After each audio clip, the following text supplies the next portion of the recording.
De la hipercorrupción en la Argentina, a la que no nos tenemos que acostumbrar. Hay mucho debate en distintos temas, pero parece que la corrupción estructural ha dejado de interesar en la Argentina. Por eso planteaba este título y planteaba esta carátula: peronistas corruptos y jueces cómplices. Voy a tratar de argumentarlo de la manera más sencilla. Mire, la conclusión es absolutamente indignante. Produce repugnancia entre los ciudadanos honestos. Lo digo de entrada en el título: peronistas corruptos y jueces cómplices.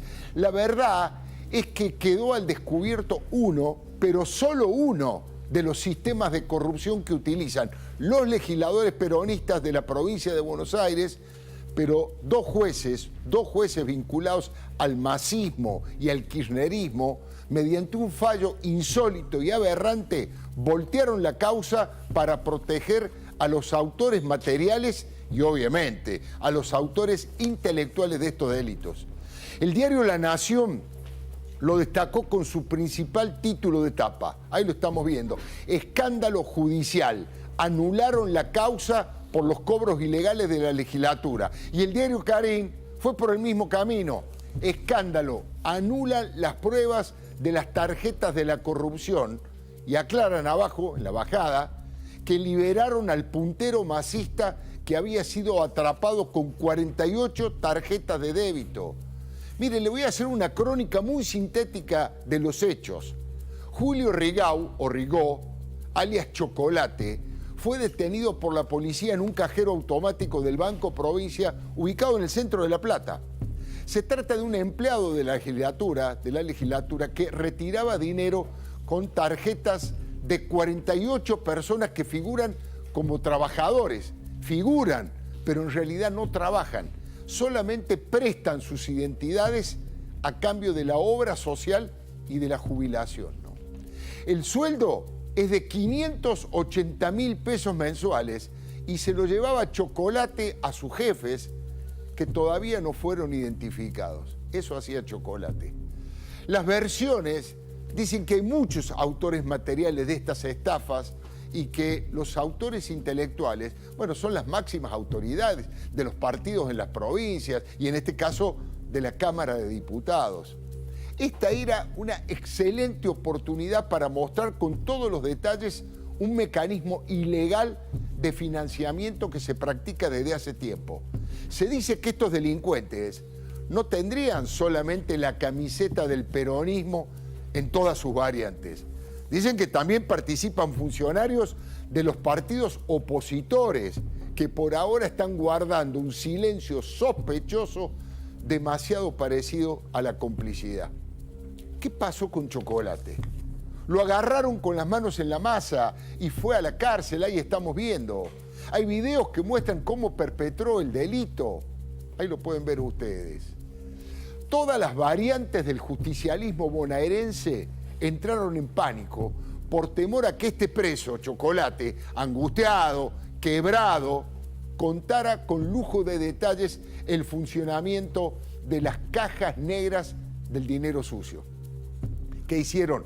Contrataron a uno de los estudios jurídicos más caros que hay en La Plata. Bueno, habría que averiguar en primera instancia quién le paga esos honorarios a ese estudio jurídico. Y lo más grave, esto para mí es lo más grave desde el punto de vista institucional: dos magistrados de la Sala 3 de la Cámara Penal de Apelaciones decidieron declarar nula la causa, liberar a Rigau, devolverle las tarjetas y el dinero que tenía en una bolsa negra, y no le revisaron ni le confiscaron su teléfono celular.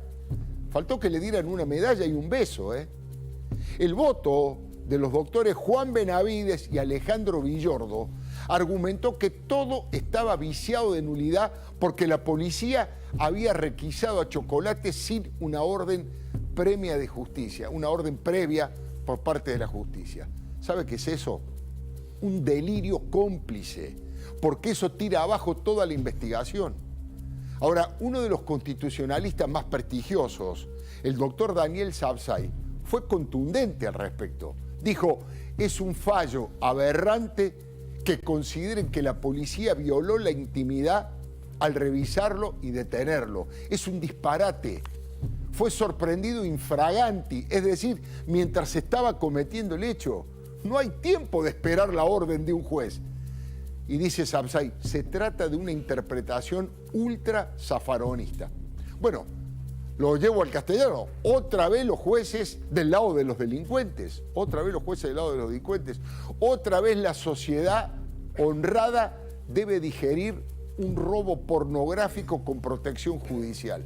Enseguidita me paro ahí un segundo porque quiero preguntarle, tenemos dos invitados de lujo. Bueno, uno de ellos es uno de los intelectuales que más respeto, que mejor analizan los temas de populismo, los temas de pobrismo, el análisis que hace respecto del rol político del Papa Francisco, que conoce el peronismo como pocos, aunque es de nacionalidad italiana, y estoy hablando de Loris Sanata. Loris, primero lo saludo, muy buenas noches.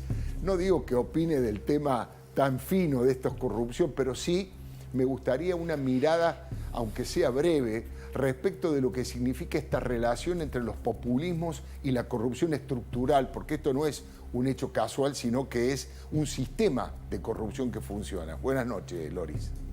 Buenas noches, la verdad, Fredo, es un enorme placer estar aquí. Hace años que no nos vemos, sí. Está una pandemia de por medio, así que realmente una felicidad. Bueno, populismo y corrupción.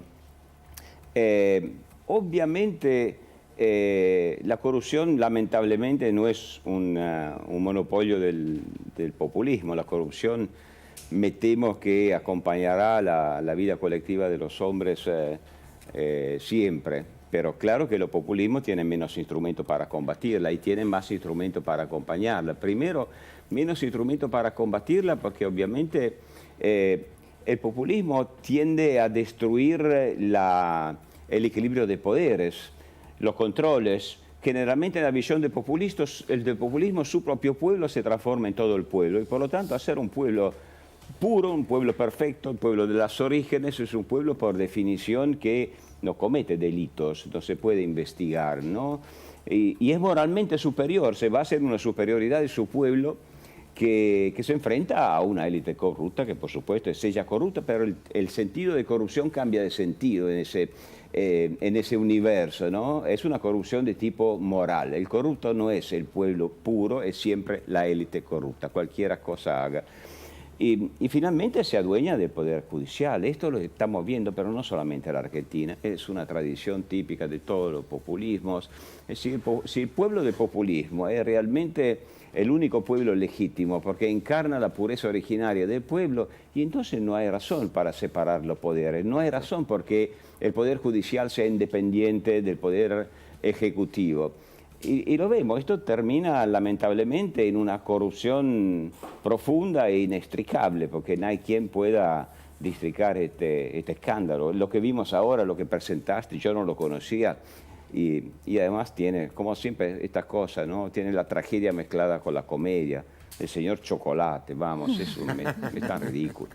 Enseguida vamos a conversar, por supuesto, ha sido un crítico muy duro sobre el populismo de Cristina, el populismo kirchnerista, también ha criticado muy fuerte al pobrismo del Papa Francisco, pero no sabemos, por lo menos yo no lo escuché o me gustaría que profundice sobre su mirada acerca de Milei. Milei también es un populista. Bueno, enseguida vamos a conversar con él. Otra de nuestras invitadas es la diputada Karina Banfi, Unión Cívica Radical, y ahora, bueno, está segunda, si no me equivoco, en la lista para ser nuevamente diputada, Karina, bueno, por la provincia de Buenos Aires. Le quiero pedir una mirada sobre esto, ¿no? Porque por lo menos hasta ahora las autoridades del radicalismo, de Juntos por el Cambio en la provincia, o los candidatos, todavía no se han expedido. Quería saber su opinión, Karina. Bueno, primero, buenas noches y agradecerte la oportunidad para expedirme. Realmente esto es reprochable socialmente y judicialmente que se utilice la caja o el dinero de la legislatura como caja política. Yo creo que veía recién los videos y pensaba en José López, ¿no? Que es como si lo hubiésemos soltado a José López porque no tenía la orden judicial o había alguna cuestión procedimental que le impidieran o le permitieran anular un juicio con este tipo de pruebas. Yo creo que hay que apoyar a los fiscales que hoy estaban desolados por la sentencia habiendo considerado este delito de corrupción de gran trascendencia para la provincia de Buenos Aires. Y lo que lamento decir es que no debe ser el único. Esto es el drama en el cual hoy se apoya todo el sistema de la provincia de Buenos Aires en el gobierno de Kicillof y que sin duda es lo que queremos combatir con 40% de personas bajo la línea de pobreza, con más del 70% que son niños, que es la realidad que vivimos y que esa plata tiene que ir a resolverle los problemas a la gente y no a hacer caja de los bolsillos de chocolate o de todos los bombones Gaya, no sé.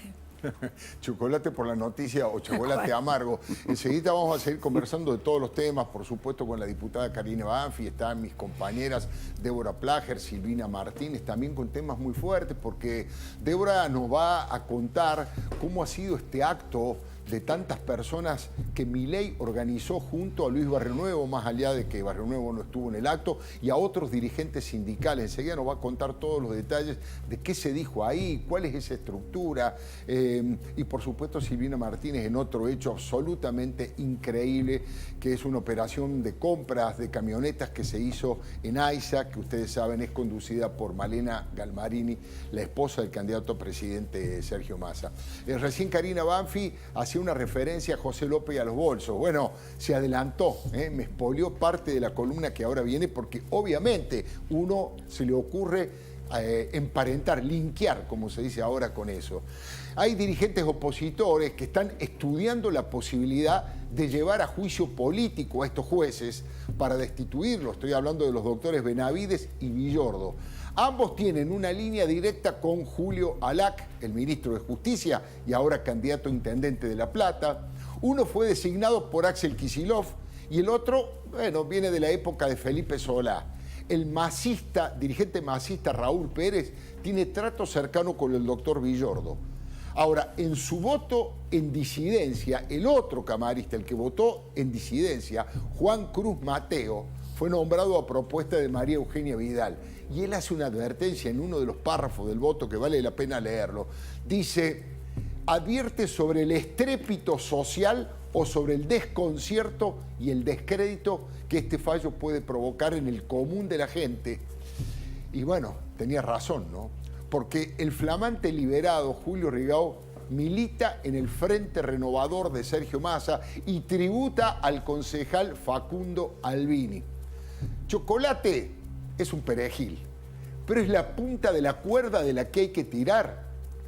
Lo único que puede frenar este verdadero mamarracho es una apelación de Héctor Bogliolo, que es el fiscal general. Hoy amenazó con pedir turno para apelar. Vamos a ver si cumple. Ahora, nadie tiene demasiadas esperanzas porque este es el mismo fiscal que no apeló cuando se favoreció arbitrariamente a Mario Seco, el intendente de Ensenada, que fue acusado de coacción agravada cuando irrumpió con una patota en las sesiones de la legislatura. Ahí estamos recordando semejante aberración. Ahí está, Mario Seco, el intendente, con una patota se metió de prepo en la legislatura.